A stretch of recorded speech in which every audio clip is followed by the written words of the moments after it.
প্ৰথমতে মই আমাৰ BPF দলৰ মাননীয় সভাপতি হাগ্ৰামা মহিলাৰী ডাঙৰীয়া আৰু আজি গোটেই CWC যিবিলাক সদস্য আছে তেওঁলোকে নাম দুটা ঘোষণা কৰাৰ লগে লগে আমাৰ কাম্পা বৰগোহাঁই ডাঙৰীয়া আৰু তেওঁলোকে যি ধৰণে আদৰণি জনাইছে হাগ্ৰামা মহিলাৰী ডাঙৰীয়াৰ সিদ্ধান্তক এছাৰ্ট কৰিছে চবে যে তেখেতে ভাল সিলেকশ্যন কৰিছে আৰু আমিও আশা ৰাখিছোঁ যে আমি এতিয়া বিৰোধী পক্ষত আছোঁ।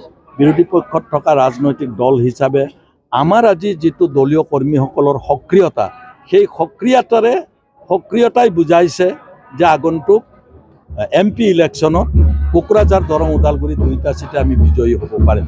মই এই কাৰণে কৈছোঁ যে ভাৰতীয় জনতা পাৰ্টি আৰু UPPL তেওঁলোক দৰং ওদালগুৰিত বিভ্ৰান্ত হৈছে। তেওঁলোকৰ নিজৰ দলীয় কেণ্ডিডেটবিলাকো আনকি তেওঁলোকৰ শিবিৰ এৰি আজিও দেখিছে আপোনালোকে আমি অপজিশ্যনত থকা ৰাজনৈতিক দলটোত যোগদান কৰাৰ অৰ্থটো আপোনালোকে বুজিব পাৰিছে।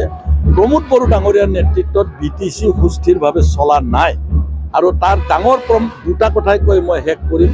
1 নম্বৰ নিযুক্তি 3rd গ্ৰেড 4th গ্ৰেডে নহয় অফিচাৰৰ বাহিৰে হাগ্ৰামা মহিলাৰী ডাঙৰীয়া আটাইবিলাক নিযুক্তি দিছে কিন্তু আপোনালোকে নিজেই দেখিছে যোৱা 3rd grade 4th grade Assam চৰকাৰে যেতিয়া নিযুক্তি দিলে তেতিয়া গোটেই BTCৰ ভেকেঞ্চি প্ৰমোদ বড়োৱে ৰাজ্য চৰকাৰক দিলে আৰু এই নিযুক্তি BTCত কোকৰাঝাৰৰ মানুহ হ'লে কথা নাছিল ধুবুৰী শিৱসাগৰ ডিব্ৰুগড় এই ঠাইৰ পৰা ল'ৰা আহি ইয়াতে তেওঁলোকে নিযুক্তি পালে কি আমাৰ নিবনুৱা নাছিল নেকি ইমান লাখ লাখ BTCত নিবনুৱা ল'ৰা ছোৱালী আছিল। প্ৰমোদ বড়োৱে নিবনুৱাসকলক এটা গোকাত মিছা কথা ফাঁকি এটা তেওঁ দিলে যে তেওঁ ঘৰে ঘৰে নিযুক্তি দিয়াটো বাদেই যিকেইটা ভেকেঞ্চি ওলাল সেই ভেকেঞ্চি কেইটাও তেওঁ দিব নোৱাৰিলে। আমাৰ হাগ্ৰামা মহিলাৰী ডাঙৰীয়াই ঠায়ে ঠায়ে যেতিয়া প্ৰতিবাদ কৰিলে বক্তব্য ৰাখিলে তেওঁলোকে এতিয়াহে 20 দিনমান আগত ৰিক্ৰুটমেণ্ট বোৰ্ডখন BTC ৰিক্ৰুটমেণ্ট বোৰ্ডখন আকৌ এবাৰ নটিফিকেশ্যন কৰিছে।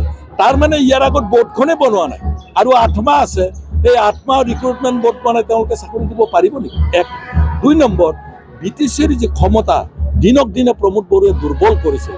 ৰাজ্য চৰকাৰে 16টা ডিপাৰ্টমেণ্ট হস্তক্ষেপ কৰা আৰম্ভ কৰিছিল কিন্তু প্ৰমোদ বড়ো ডাঙৰীয়াক তেওঁৰ গাত হুঁচেই নাই। যেতিয়া হাগ্ৰামা মহিলাৰীয়ে BTCৰ চাৰিওফালে কোৱা আৰম্ভ কৰিলে যে আমাৰ 16টা ডিপাৰ্টমেণ্ট কি কাৰণত তেওঁলোকে ডাইলুট কৰিব বিচাৰিছে ৰাজ্য চৰকাৰে প্ৰমোদ বড়ো ডাঙৰীয়াই 1.5 মাহ আগতে এখন নটিফিকেশ্যন উলিয়াইছে সেই 16টা ডিপাৰ্টমেণ্ট ৰাজ্য চৰকাৰে ফিৰাই দিছে। প্ৰমাণ হ'ল নে নাই? নিযুক্তিৰ ক্ষেত্ৰতো নটিফিকেশ্যন কৰিবলগীয়া হ'ল তেওঁ আৰু যি ডিপাৰ্টমেণ্ট লৈ গৈছিল তাৰ ক্ষেত্ৰতো নটিফিকেশ্যন কৰিবলগীয়া হ'ল। ইট ইজ প্ৰুভ ডেট আমাৰ প্ৰমোদ বড়োৱে BTC ৰাইজে আশা কৰা ধৰণে চলাব পৰা নাই। স্যাৰ UPPL নেতাসকলে কৈ আছে যে MP ইলেকশ্যনৰ পিছত BPF 0 হ'ব বুলি কৈছে। 0 পাৰ্টিৰ লগত দেখোন UPPLৰ সভাপতি জেনেৰেল ছেক্ৰেটাৰী BJPৰ বিষয়ববীয়াবিলাক BPFত আহিছে। এতিয়া কোনে কি হ'ব? এতিয়া ট্ৰেক্টৰত তেল নাই UPPL ট্ৰেক্টৰত তেল নাই কিবাকে BJPয়ে তেল ভৰাই দিলেহে চলে। UPPL অকলে খেলে কোকৰাঝাৰত চিকিউৰিটি ফৰফিট হ'ব কোকৰাঝাৰত যদি অকলে খেলে।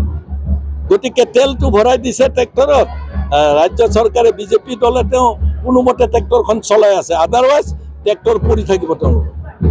Thank you sir. নমস্কাৰ মই doctor Pratibha Pasari Agarwal IVF specialist at Apollo fertility Guwahati.